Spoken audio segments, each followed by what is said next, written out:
ஸ்ரீ தைலம்மன் ஐயனாரப்பன் திருக்கோயில்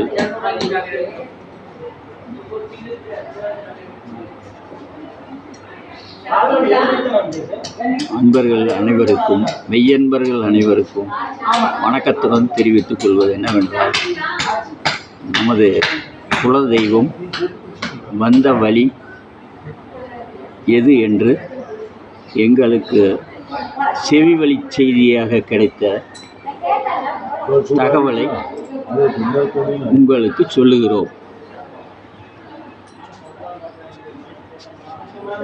பட்டம்பாளையம்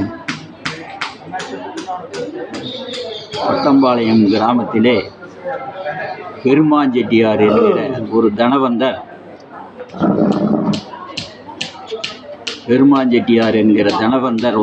ஒருவர் நம் எண்ணெய் வியாபாரம், நெய் வியாபாரம், குதிரையில் சென்று வியாபாரம் செய்து கொண்டிருந்தார். அந்த தனவந்தர் பொள்ளாச்சி வரைக்கும் சென்று வியாபாரம் செய்வார். அப்பொழுது பொள்ளாச்சியிலிருந்து வியாபாரம் முடித்து திரும்பி வரும்பொழுது சாமி கூட வந்ததாக சொல்லுகிறார்கள்.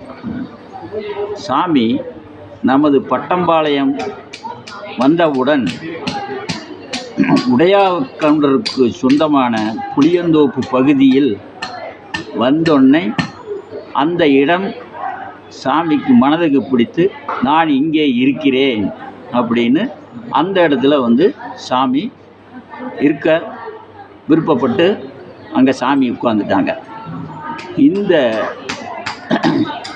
அப்போ அங்கே நம்ம பூசாரிகள்லாம் சாமி வச்சு பூசை பண்ணி வாக்கு கூறி சாமி கும்பிட்டு கொண்டு இருந்தார்கள். அந்த சூழ்நிலையிலே அந்த உடையா கவுண்டருடைய மனைவிக்கு வயிற்று வலி காரணமாக நமது பூசாரிகள் அங்கே சாமி ஆடிட்டு இருக்கிறாங்க. இந்த பூசாரிகளிடம் என்னுடைய வயிற்று வலி தீருமா என்று சாமியிடம் கேட்போம் என்று கோயிலுக்கு சென்று வாக்கு கேட்க நினைத்தார்கள்.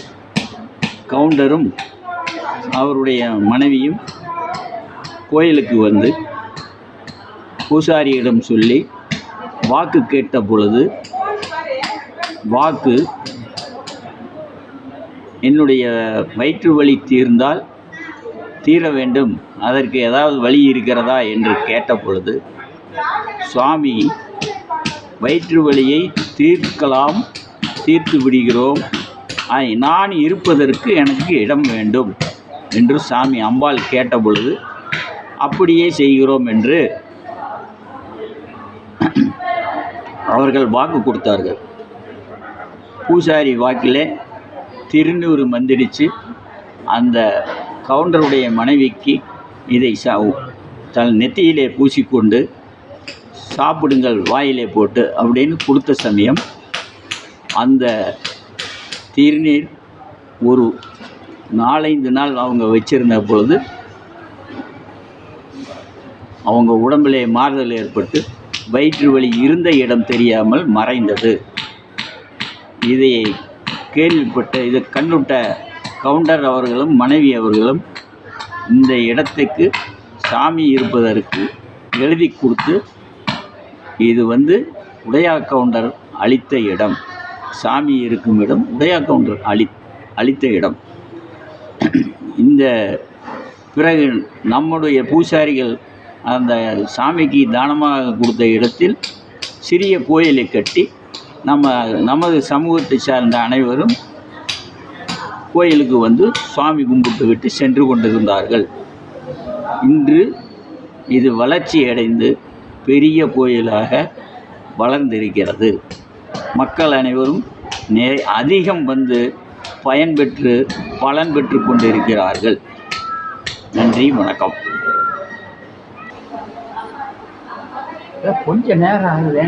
கை வயசு மண்ட மூலையில் இறங்குறது இருக்குது, அது ஒழிஞ்சுக்குது. அந்த டைமுக்கு வராது. மித்தனாசெல்லாம் வாயில் தப்பு தப்புன்னு வந்துருக்கும். 21/6/2026 மூன்றாவது கும்பாபிஷேகம் சிறப்பாக நடைபெற்றுக்